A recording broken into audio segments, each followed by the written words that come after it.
Hello everyone and welcome to yet another edition of RaceSpot TV Friday Prime Time here on the iRacing Esports Network. The IMSA Online Sportscar Championship heads to the home of British motorsport. It heads to the Silverstone circuit. I am Connery Medic and I'm joined by Ryan Walker as ever for this one. And Ryan, we're just about set to get going here at Silverstone, and this should be shaping up to be a fairly interesting race, especially in your two GT categories.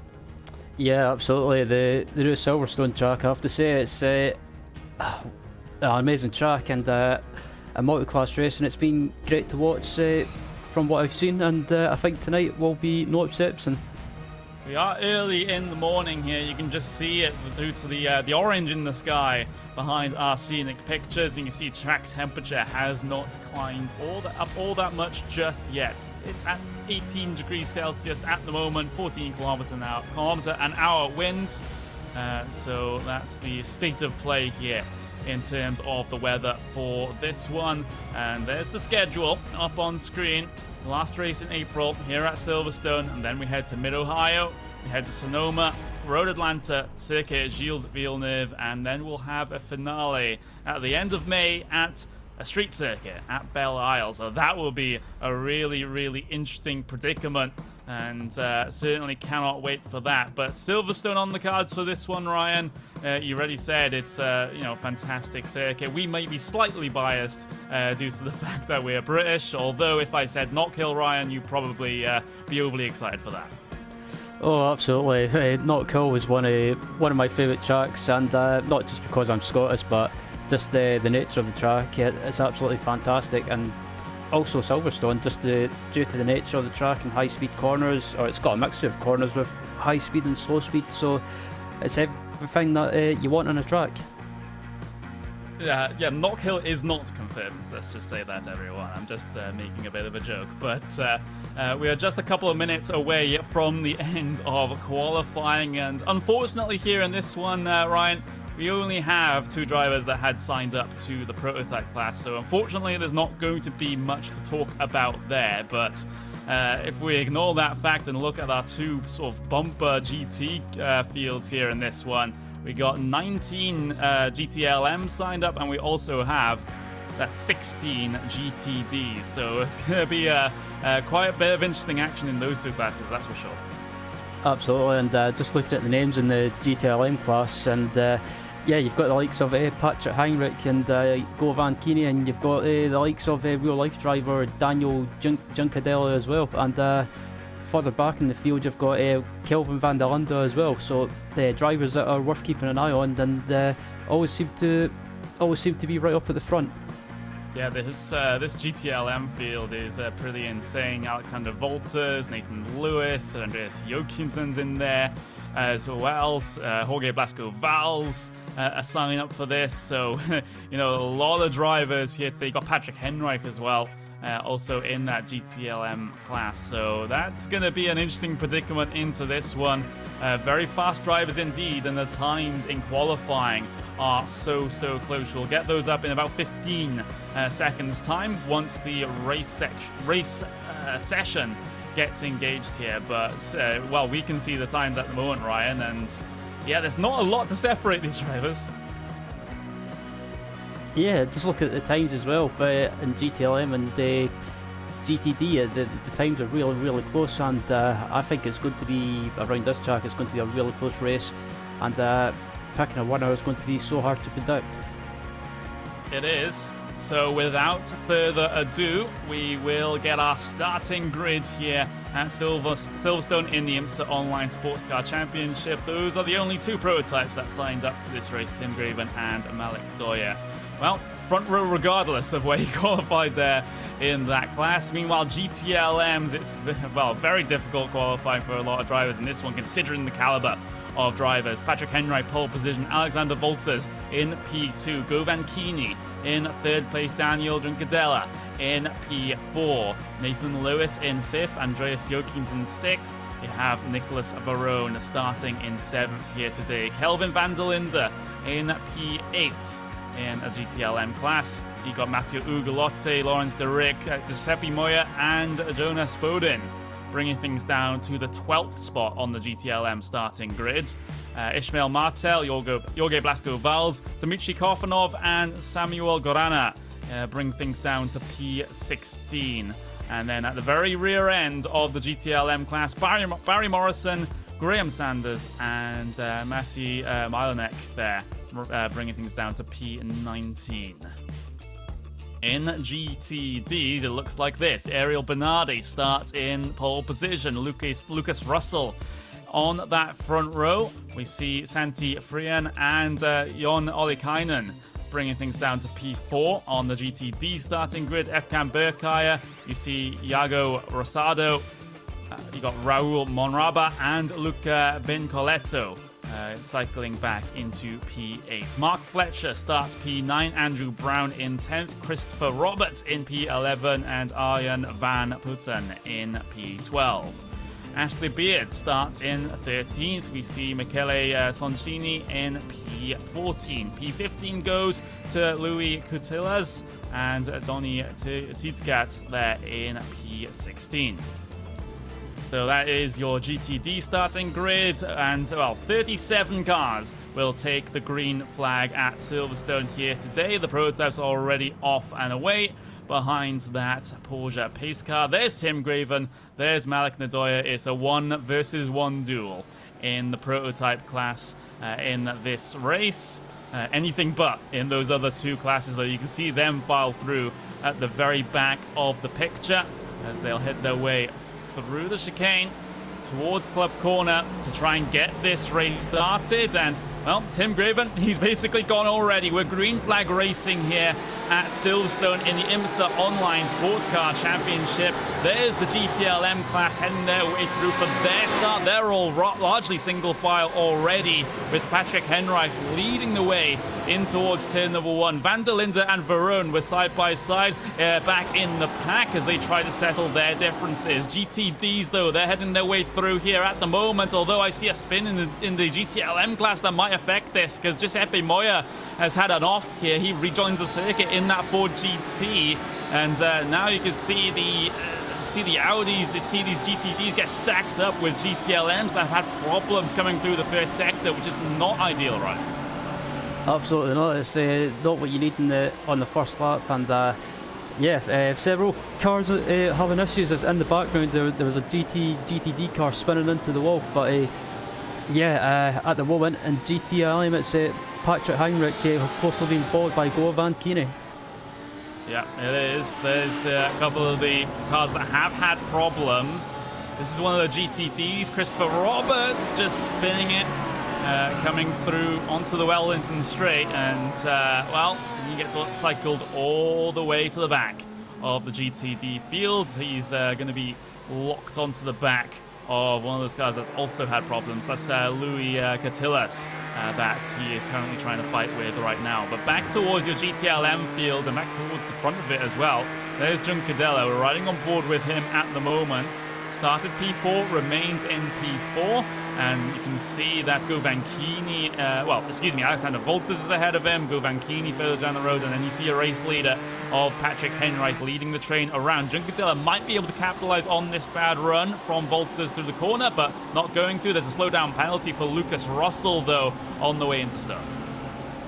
Yeah, it looks like, on the exit of the S's, he might have just took too much inside curb on the exit and maybe got a slow. Yeah, he did get a slowdown, I should say, but managing to get going again, and but he's fallen back in the field and lost a little bit of time.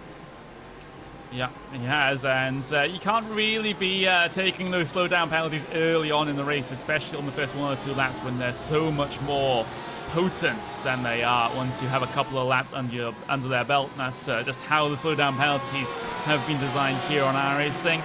Patrick Henreich, Govankini, your 2 leaders in GTLMs at the moment, and well, they're trying to work and try to shake off Voltas, Juncadella, and the rest of the pack at the moment. You can see there's a little bit of separation between them, but still haven't broken the draft just yet, as it's 2 Porsches leading from a group of 4 GTs. And Govan Keeney, we know how aggressive he can be. I'll be interested to see what kind of approach he uses if he tries to make a move on Heinrich. Will he decide to stay behind, or will he try and go for a move and try and make a fight of it? Yeah, we're riding on board with Keeney, as he's one of those drivers that does have a bit of a reputation of being very, very quick, but also very, very aggressive at the same time. And that has come back to bite him on more than one occasion, Ryan. Yeah, I've watched the Govan a few times from racing in various leagues, not just in iRacing, but other stuff as well. And yeah, he's got a bit of a reputation for being a bit of a hothead, let's just say. That's certainly one way to say it, as his task at the moment is just to try to hang on to the back of Henrich. There's the Ford GT pack that we have. There is a Porsche involved in this, as that is Nicholas Varone, who's in the Porsche in this group of Fords. As we've seen the Fords be very, very popular so far in this series, Ryan, but it seems like, well, we have two Porsches, P1 and P2 at the moment, so maybe things are a little bit better here for Silverstone. Yeah, it's good to see some Porsches out there as well. I know I did some laps offline with the Ford GT earlier this afternoon around this track, and in a straight line, the Ford GT I found it seems to be the quicker car at the moment, but the Porsche is not that far off either. It isn't, which is why you see two of them leading. Meanwhile, in GTD land, it is, well, a big Audi show at the front, although you do have a couple of Mercedes further back through the field. Andrew Brown in P6. You also have Mark Fletcher further down in P8 as well, although there's a problem for one of the Audis there. That is Raul Monaba. What's the problem here coming through the first sector? He was P7, he's fallen down to P13. Just tags the dirt and the grass on the outside there, coming up towards Aintree, and yeah, that's there's no one else to blame but himself for that. Yeah, he just ran slightly wide and caught that dirt, and as we've seen in previous races with the updates that iRacing have brought out, that grass and dirt on the outside, if you clip it ever so slightly, it will just you'll spin the rear wheels up, and you'll just unfortunately end up spinning round or making a mistake, like we've seen with Raul. Yeah, riding on board with Andrew Brown, P6 in the GTD fields at the moment. Yeah, it has been Coletto ahead of him, and then in that pink car, that's Rosado. Rosado tries to break away from them. There's a Porsche in the background trying to work its way through the field, as that's one of the Porsches that struggled early on. Number 28, trying to get through the GTD field for position as well. Well, at least in terms of the overall standing. So it's not the ideal start for that Porsche, but you know, that's just how things happen sometimes when the classes do have to start so close together, because you don't have that full pace lap. Yeah, and also with Silverstone as well, sometimes when it comes to lapping the slower class traffic, it is difficult at times, because yeah, the slower class cars are in a battle of their own, or a race of their own, but also on the other hand, the faster class cars don't want to lose too much time being stuck behind them, so it's a bit of one of those situations that, yeah, what do you do? There's Ben Coletto riding on the back of him. As you see the Mercedes trying to track him down at the moment. As well, the racing in these classes so far has actually been relatively calm, cool, and collected. As you can see, the Mercedes really tried to lock onto the back of the Audi through left field, but it looks like it's a bit of a compromised line there from Andrew Brown that allows the GTLM Porsche to come through, and it looks like that Porsche is just going to be a little patient there, a little lift out coming through Cops, and Vincoletto will let him through on the way in towards Magnus Beckes. No, he's just going to stay behind, so that Porsche is being very nice with these GTDs at the moment. Yeah, I think he's just realising that at the moment there's no point taking any risks at this early stage of the race, going through that section. He's maybe just deciding to wait until the exit, and what he's done, and now he's making a move, and he should be up the inside and by him before this corner, as back up towards the front in GTLM as well. It's the battle for P6 between Nathan Lewis and Nicholas Varone is going on at the moment, and these guys have been close together for a couple of laps, and seem to be, or Nicholas doesn't seem to be wanting to make a move at the moment. It seems more than happy to sit where he is. Yeah, it might just be a little bit of fuel-saving games in the GTLM class, as we're used to seeing in this series. In fact, we saw it especially at Spa, where they were just sitting behind one another, getting the fuel-saving done before having a fantastic fight in the second half of the race. It looks like we'll be seeing the same thing again here today. So Varone just sitting back behind at the moment, and there's absolutely no problems, no risk in doing this, because as long as those guys at the very front aren't getting away and establishing their own pack, it's fine to just sit in this train and hit your fuel numbers. Yeah, I mean, yeah, on one hand you want to try and make a move possibly, but on the other hand, sticking in the slipstream and just also doing some lifting and coasting from time to time can save some fuel, and around the track such as Silverstone, that could prove vital. One man that has broken away, though, is not in the GTLMs that we're watching, it's in the GTDs. Ariel Bernardi in P1 in that class. He has a quite considerable gap back to the number 20 of Frian in second place. It's at 2.2 seconds between the GTD race leader and second at the moment. So Bernardi is just running away with things here at the moment, and that's not surprising considering how much better than everyone else he was in qualifying, because if I'm reading this correctly, he was about half a second faster than everyone. Yeah, Bernardi's one of those. He's one of the quickest drivers that I've seen in this GTD class, I should say. I'll get my words right, but yeah, really quick, especially in this Audi. And I think he was quick at Spa last week, and yeah, showing it again. And at the moment, he's pulling away and building up a gap. Yeah, he is, leaving the rest of the GTD class in his dust, which is brilliant for Bernardi. He can just run in his own. He's not getting the fuel saving that the rest of the class is getting at the moment, but as long as he has a big enough gap, it shouldn't really matter if he has to take a little bit more fuel in the pit stops and has a bit longer of a pit stop time. He can more than make up for it in terms of his clear air pace. So I don't think it's going to be a massive worry for him. Here's how things are going a little bit deeper in that class, though. Andrew Brown, Lucas Russell. There's Mercedes involved in this, right on the back of it, looking back 0.3 of a second at the Audi. And again, it's probably going to be a similar situation in this class as it is in GTLMs, which is fuel-saving games galore, although this trio in particular looking to get stacked up nose to tail, and Fian is actually, that's about third or forward time, actually spotting there with the GTLM trying to work his way through. But this trio, though, still, the fact remains the same. They're absolutely nose to tail, but there's been no obvious moves or opportunities just yet. Yeah, these guys don't seem to be in a hurry at the moment. Lucas especially seems to be just sitting there waiting, just maybe saving some fuel, staying in the slipstream, and maybe just trying to stretch that fuel out when it comes to the pit stops, and maybe try and do an extra lap. Yeah, that could be the objective. Russell, he's not been afraid of the Mercedes bumper at the moment, because he's been basically almost pushing his nose into it. You can see the little move, and now it's a big move down the inside at Stowe, but no overlap available for Russell, so he's just going to have to stay in line for now. But that was a big threatening posture into the braking zone. They get so close together in through the chicane now. Vincoletto on the front of these three. He might even be swallowed up in this if he's not too careful, but Russell, that was a big look there at Stowe, and I get the feeling he has a bit more clear air pace than the two ahead of him. He's just stuck behind at the moment.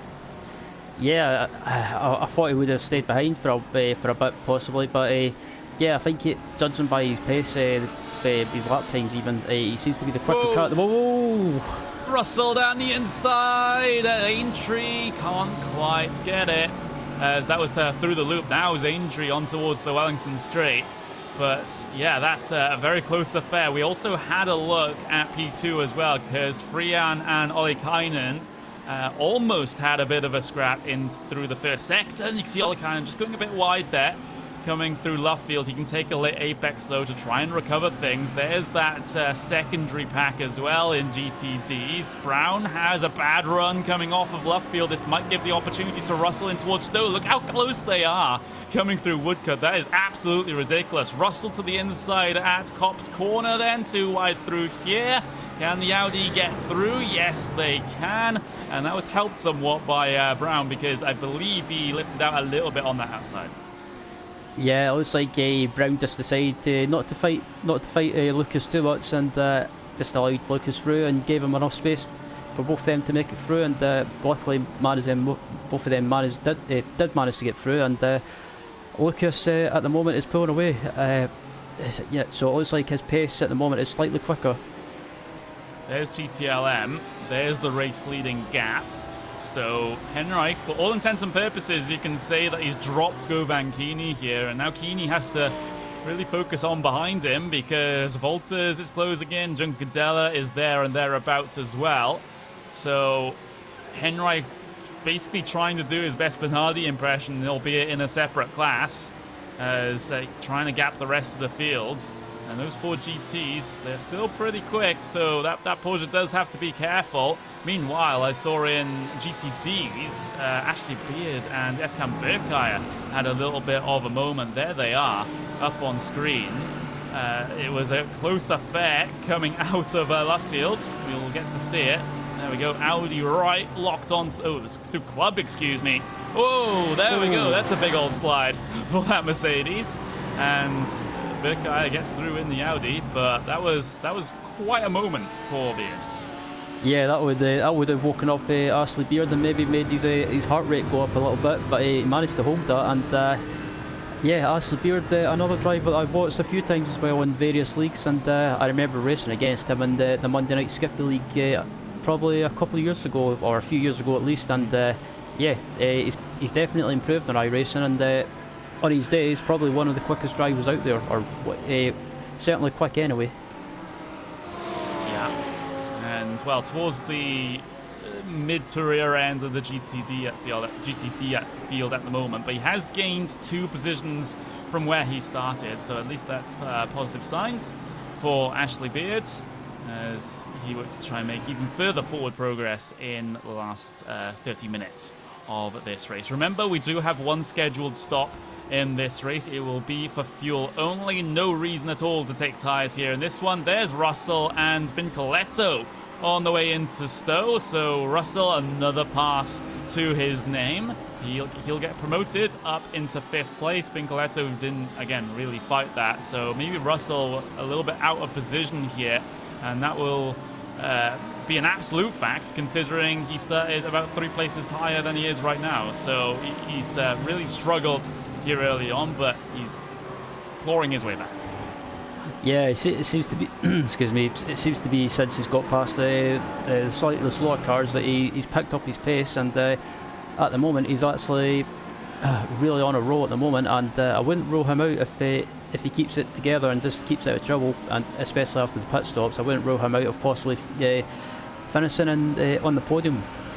Yeah, podium's certainly a possibility at the moment. Here's Kelvin van der Linde, the real-life driver from South Africa in the GT Masters Series, 88 GT Masters Series, I believe. Nicolas Ferrone ahead of him at the moment in this one. Ford GT versus Porsche. And, well, the GTLM class has been very, very quiet so far. Look at the weaving, though, that van der Linde's doing down the hangar straight into Stowe. That's certainly an interesting one. I don't think it's going to phase that Porsche ahead at all, but, you know, anything just to gain that slight edge, right?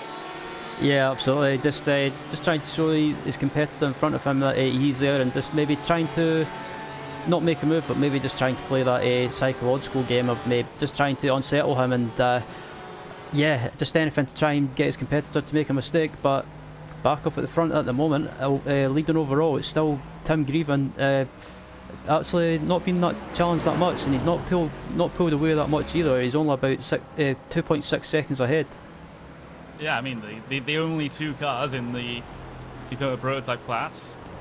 Still 2.7 seconds apart from each other, and I'm just going to check if that's actually bigger or smaller than the gap between GTD, P1, and P2 at the moment. It's actually smaller than the gap between Bernardi and Frian in GTDs, so there we go. Make of that what you will. Meanwhile, back to GTLMs. Those guys, that's your second, well, basically your front pack at the moment, not including your race leader, Henrik, as he's continued to pull away from them. So this one consists of Kini, Wolters, Juncadella, all staying in line for now, but wow, that's a lot of track limits. Well, a lenient definition of the track limits there from Govan Kini. Surely that's an instant point. Yeah, that's yeah. I think if you go over that curb on the outside, if you go over that curb by all four wheels, that's an incident point. And at the moment, Kini seems to be a wee bit slightly rattled, possibly. Slightly rattled. You could make the case. Although Wolters hasn't had a look yet, neither has Juncadella. So the pressure hasn't really been turned up to fever pitch. But after this first set of stops is done, then you might have to worry for Kini because, you know, he's lost the draft to the race leader. He's now leading this little trio, which means he can't really lift and coast behind someone, meaning he will get a longer stop with the fuel and might cycle out behind these two Ford GTs. We'll have to keep an eye on it when those stops actually come to fruition, but that's got to be a worry in the back of the mind of Kini. Yeah, absolutely. As back in the GTD class as well, where the battle for fourth position is still going on at the moment between Rosado and Lucas Russell, and at the moment Russell is putting him under pressure, and it looks like Russell is quicker than him as well. So Russell should be up into fourth place in no time as he tries to make a move up the side, and he goes for it, and yeah, well done. That was a nice move. Yeah, competent move into Stowe.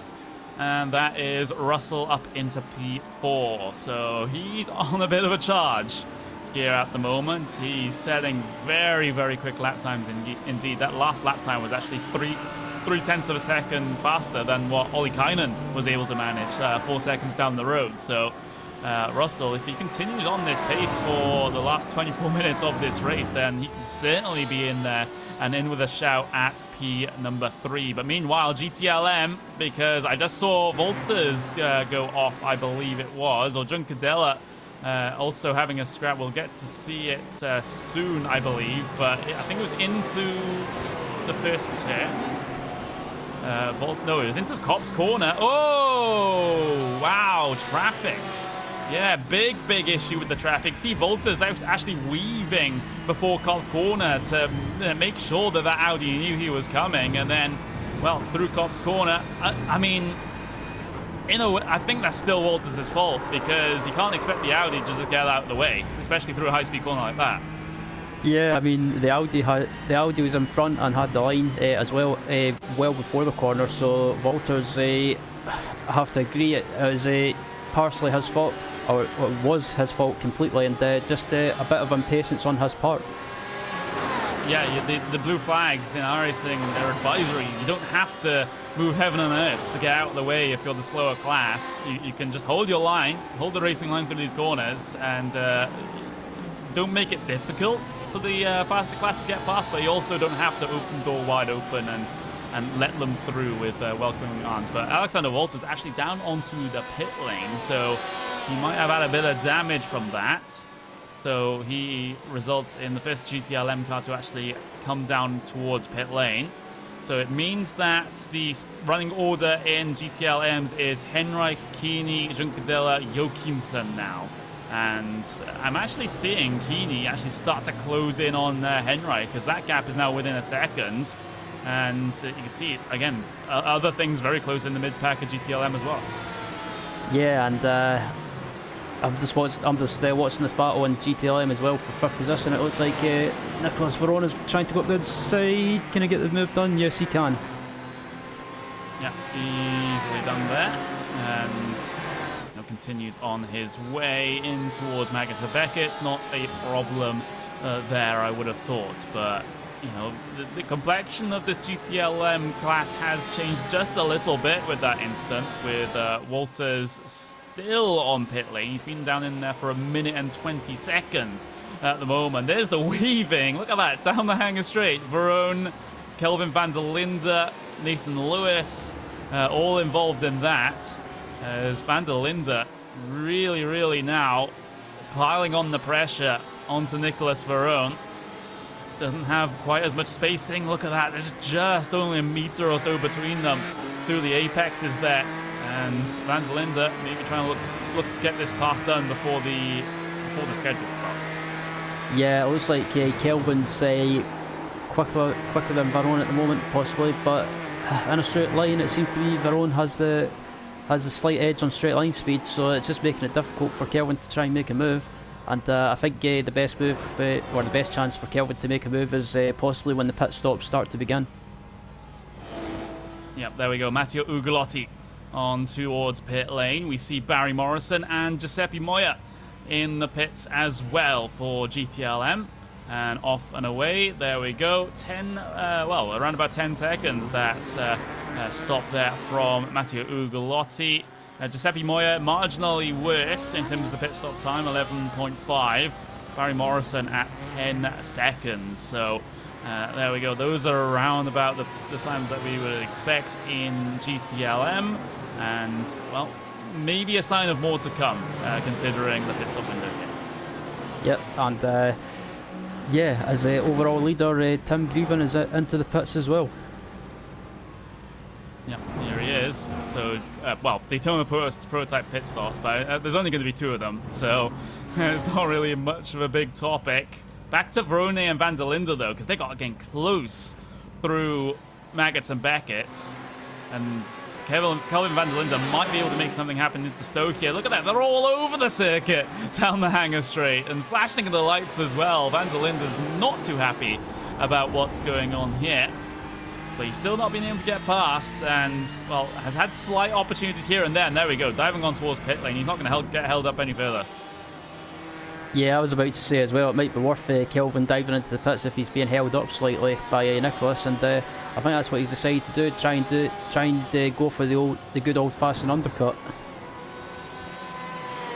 Yeah, that's the main thing. But the undercut, you could say, is not really all that effective in these cars, considering you're not taking fresher tires inside the pit stop. You're just taking the fuel. So the heavier fuel load, it's a bit more of a sketchy situation. But if you were being held up in clear air, like Kelvin van der Linde perhaps was, maybe it's a good plan, because you can then, once you come off this pit lane, find yourself in a little bit of clear air. You can run the lap times that you believe you should have been able to run in any normal conditions before you came down in, and then maybe you can get the jump out.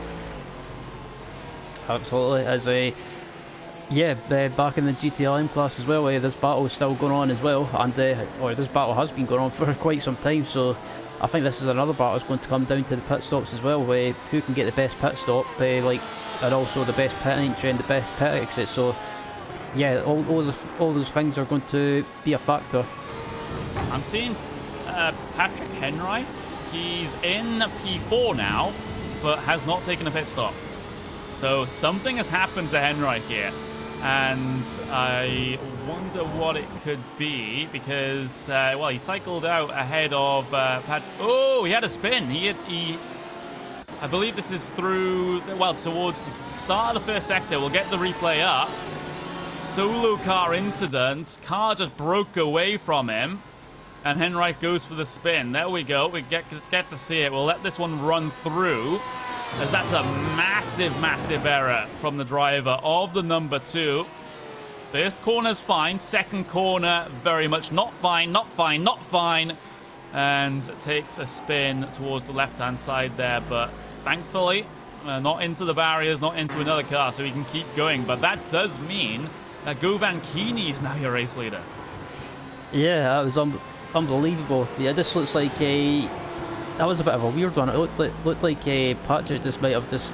I couldn't see anything wrong with that. It just looked like the rear end came round on him, and could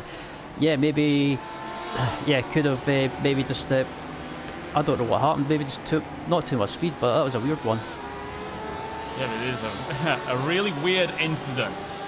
So Govan Keeney now leads DTLM from Juncadella, from Andreas Jochimsen. That's the top 3.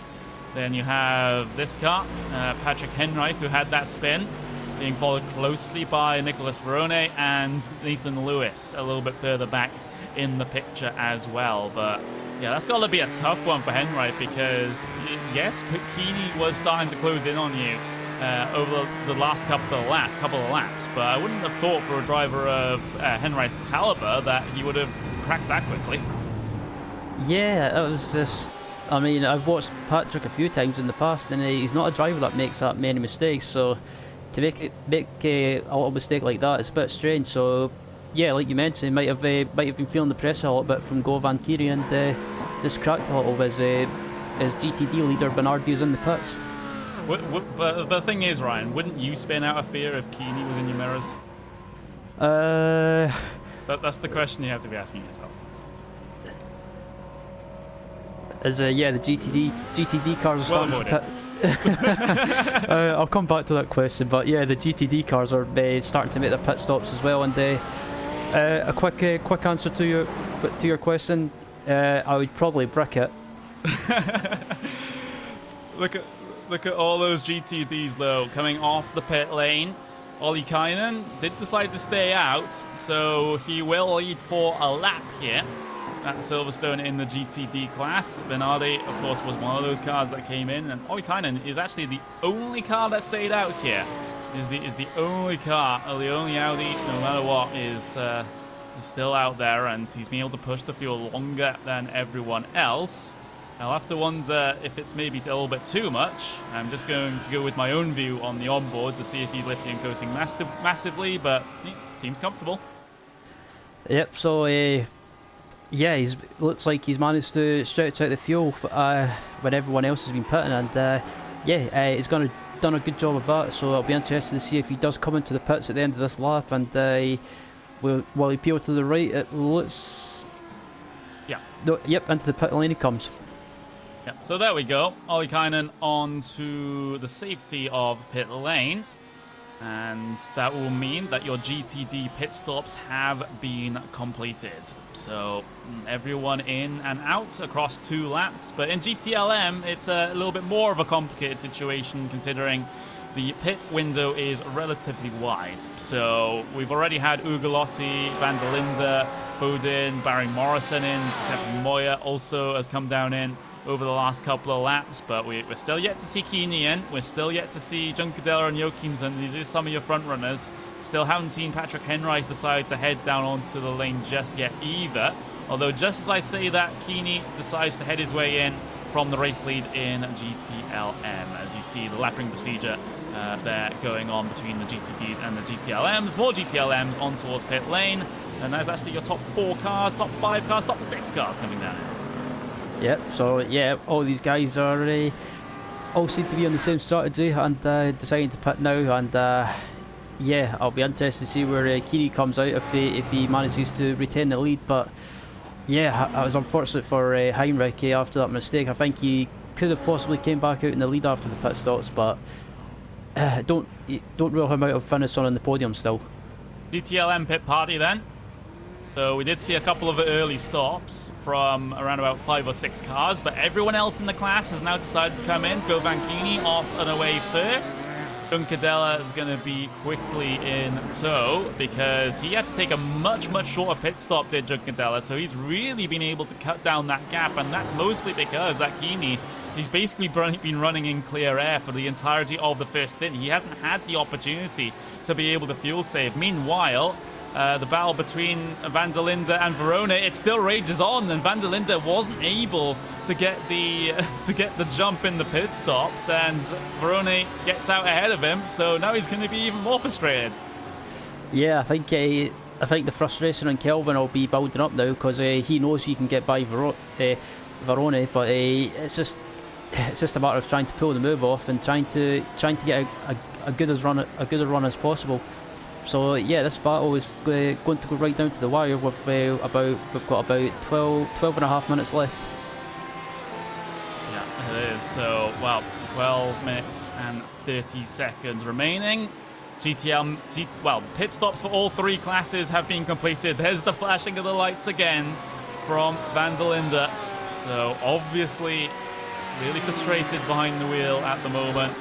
But he has to get this pass done now. He has about 7 and a bit laps to do it. There's the big look through Beckett's, but nothing's going to come off that one. He's basically just diving at every gap and every opportunity here.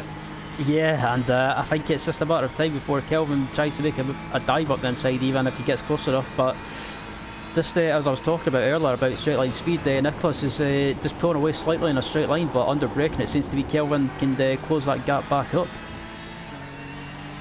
Yeah, so, well, with Van der Linde trying these aggressive moves, Verone's not been phased by it so far.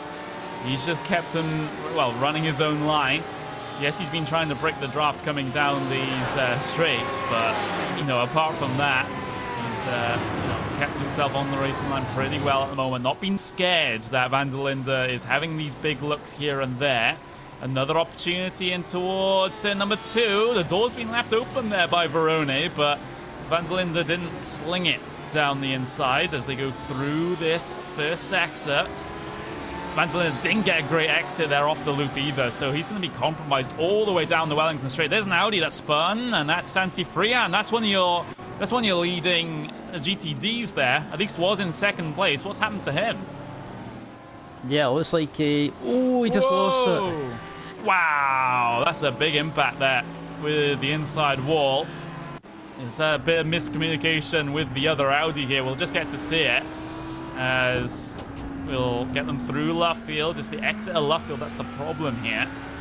Let's see what's happened to... the Audi had a bit of a snap on the exit, and then Frian just... Well, the rear end of his car just drifted out a little bit. Yeah, not really sure what to make of that one, but now that Audi has no front end. Yeah, I think it was just, like you mentioned, it looked like the other Audi just got a little bit of a twitch on the exit, and it might have just scared the Frian a little bit and scared them off and made them lose it and loop it into the wall. But back in the GTLM class, this battle for 5th position is still going on, and again, Van der Linde can't get close. Can't get close at all.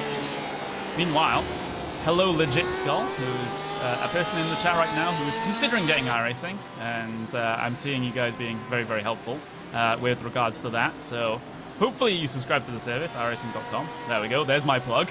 As with the racing out there, there's the battle that we've been focusing on for the last couple of moments.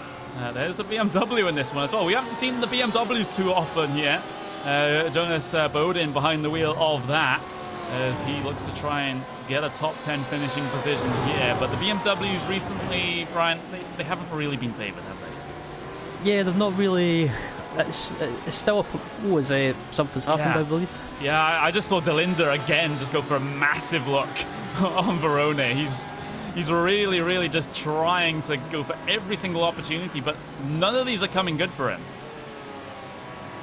Yeah, Ugo Lotti's in this battle as well, and he's currently in 8th position, and he could be sitting in the, as I like to call it, the popcorn position, and just watching. And if these guys get in front of him get caught with each other, he could be there to pick up the pieces and pick up about 3 positions. And so it's maybe best he just sits there and just bides his time. But yeah, back to the BMW, like you mentioned, it's still a popular car in iRacing, but with regards to the car to race or the car of choice, it seems to be the Ford GTs and the Porsches seem to be the popular choices at the moment. Yep, they do. But this little group now, it's 2 battling pairs, you have to say. So Verone and Van der Linde, you've got Lewis and Ugo Lotti also in this one. This might be one of the better opportunities for Van der Linde, but look at that, just the weaving coming down the pit straight here. That is okay, as long as you're not doing it overtly to try and block the line. If you're just trying to break the slipstream, then that's all the movement is fine. Kelvin Van der Linde, oh, he was looking for it. I just, it's one of those situations where you saw Van der Linde just go towards the inside there, and he's just like, surely not, he's going to go for a dive there, but he returns back to the normal line. We'll get to see a replay, though, of a pass being negotiated with the 11 there, just on the outside, letting the car through. Oh, Ugo Lotti slowdown penalty, excuse me. Yeah, he just got a slowdown penalty and had to slow down. Oh, there it is! Verone punted towards the outside at turn 1, and things have now bubbled over because Van der Linde was getting ultra frustrated about being stuck behind the Italian, and now decides to push him wide through turn number 2. There we go. Big lunge from very far back. Door always going to close, and Van der Linde's had enough. Yeah, that was a bit... naughty from Van der Linde, and again, it was just a lack of patience from him, and just so yeah, a bit of a bump to pass, you could say. Yeah, I mean, it's one of those things, isn't it? You know, the frustration, the red mist descends, and you feel like you have to do something, and no matter how sketchy it may be, of course, iRacing, it does have the protest system, so if you feel like you've been unfairly taken out, then you can lodge a complaint, and the iRacing stewards will be able to look at it. Meanwhile, Arjan van Putten has had an issue through Magnus and Beckett, and is this with the with GTLM? No, it's just all on his own. The rear end of the Audi broke away through the high-speed section and takes a bit of a off-track. Yeah, I was looking at that incident as well with Van Putten. It looks like he might have just slightly caught the grass, and it just unsettled the rear, and around he went, but he's managed to keep going again. But back at this battle for, I can't remember what position it is. It looks like P5. Yeah, P5 now, actually. Yeah, I'm reading my time in speed run. You were correct. So there we go. Kelvin van der Linde, Nathan Lewis, and of course Nicholas Verone here.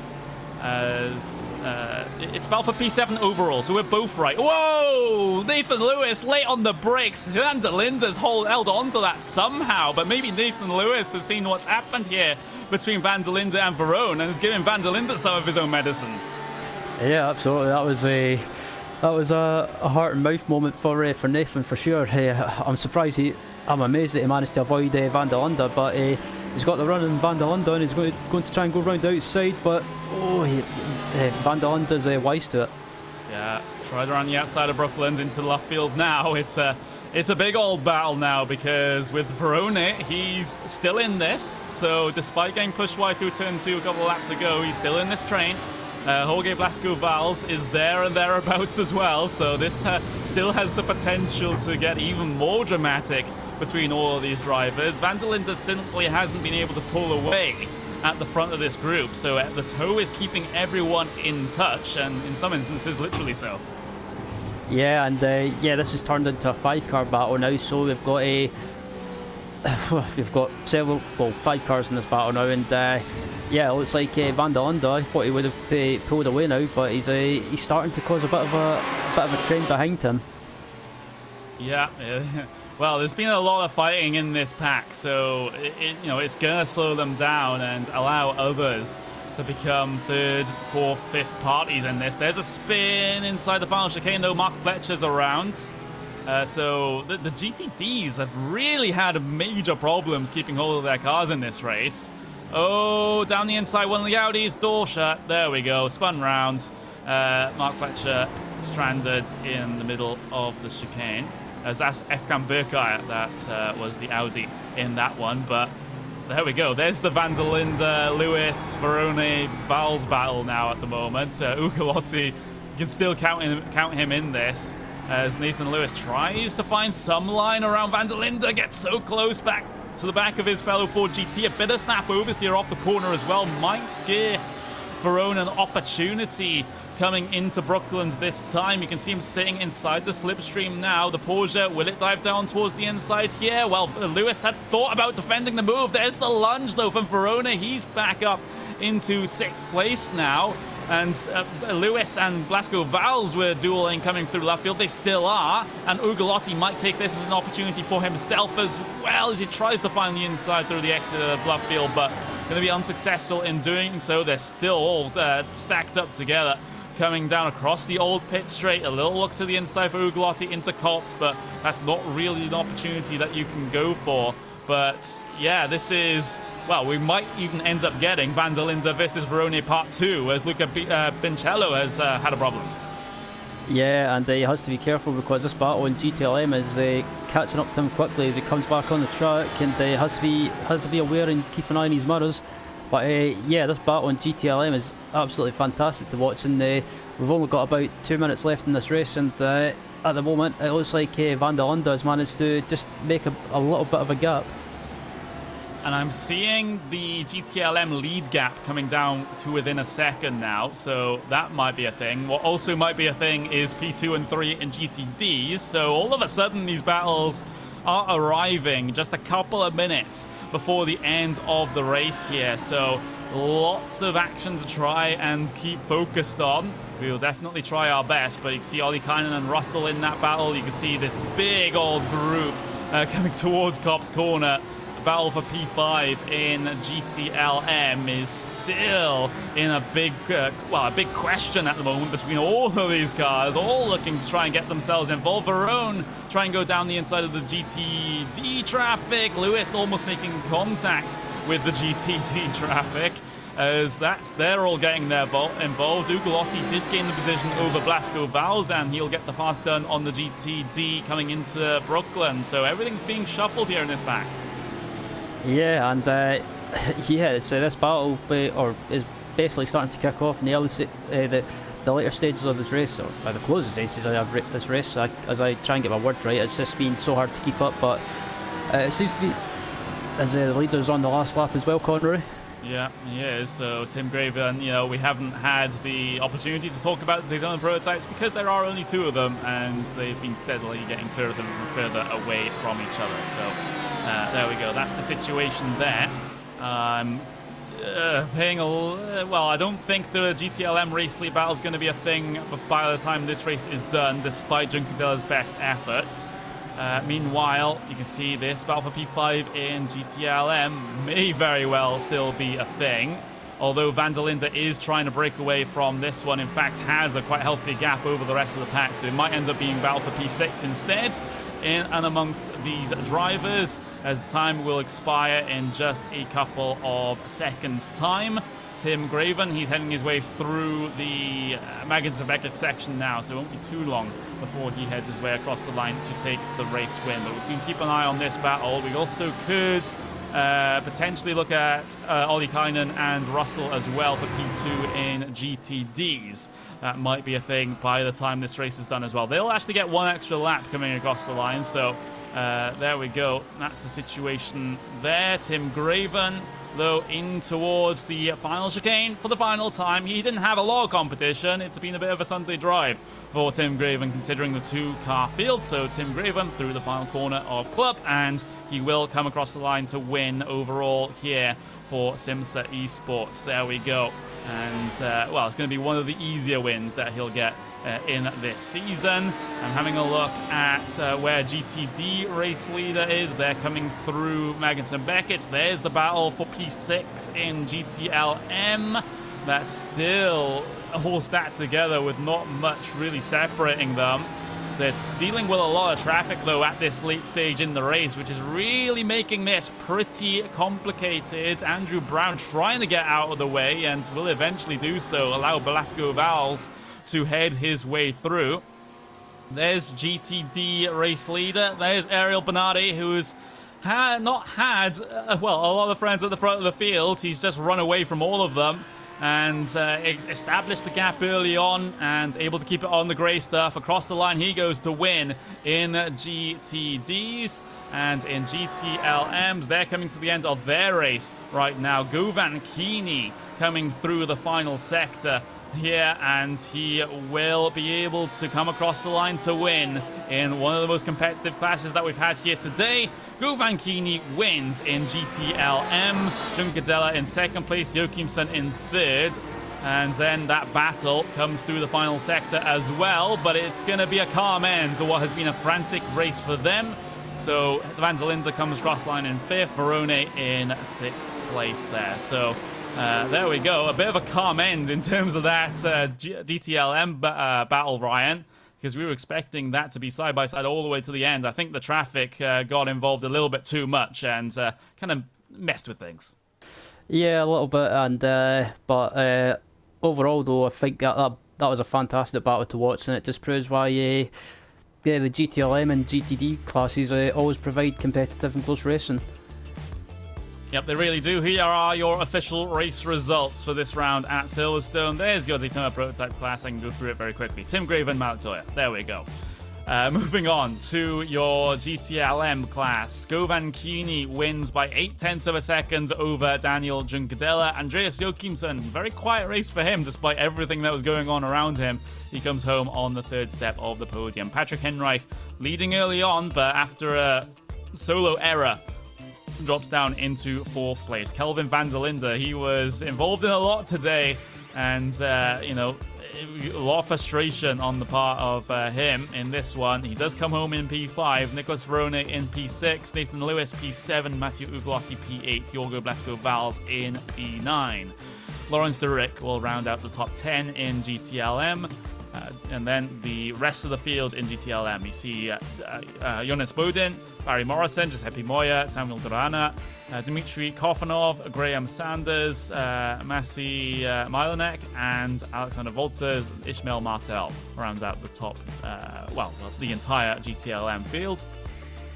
In GTDs, Ariel Bernardi runs away with things by 12 seconds at the front. It was very close, though, between Ollikainen and Russell, just 0.2 of a second.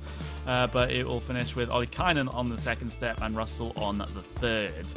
Diego Rosado in P4, Efkan Berkaya in P5, Andrew Brown, the best of the AMG Mercedes, in P6, with Mark Fletcher in P7. Ben Coletto with a late race problem finishes in P8. Aaron Van Putten in P9. He also had issues here today. Raul Monaraba will round out the top 10, and then the rest of the 16 runners, Ashley Beard, Michele Songini, Christopher Roberts, Tony Tutgat, as Santi Frian and Louis Catillas will bring things down to your final couple of cars in the 37 car field. So with that, we will just go, we'll go into our final thoughts here. Ryan, we had some very, very interesting fights in the GTLM class, that is for sure, and a lot of frustrations, a lot of bumper banging, like somehow it's touring cars but in GTLMs, and it does result in exciting racing. Whether or not it's fair racing is a different question. Yeah, it's a bit like touring car racing in a way sometimes. That either in GTLM or GTD, you'll always get the odd bump and rubbing incident, or bump and runs or whatever, as like we've seen today. But overall, though, the racing today was great to watch up at the front and the midfield, and it just proves why it's such a fantastic series to commentate on, and why it's a fantastic series to race in as well. Yeah, we do this every single Friday night at the same time, and it's open to everyone on the iRacing service. But if you have a pretty high I rating, you're probably going to be in this race. But we see a lot of the sign-ups week on week, just in the hundreds and hundreds of drivers, Ryan. So it's a very popular series and a very popular time slot as well. And at least if you're in the two GT classes, you're going to find a lot of close competition. Yeah, absolutely. It's there's always a good turnout in GTLM and GTD, but it's just a shame that there's not a bigger turnout in the prototype class. But guys, the C7 has been around for a while, and maybe some people would just fancy doing something different. But it would be good to see more drivers turn out in that class. But hopefully we'll see that next week. Yeah, hopefully we'll see it next week. But, here at Silverstone, the racing is all done. I've been Connery Maddock. I've been joined by Ryan Walker. Paul Smith behind the scenes, pushing all his buttons to make everything happen that you see on broadcast. Istvan Ballo for providing us our Track TV cams. Go to trackcams22.com for those, but that's all that we're going to have time for here today on the IMSA Online Sports Car Championship. Join us same time, same place next week for more IMSA action. Goodbye.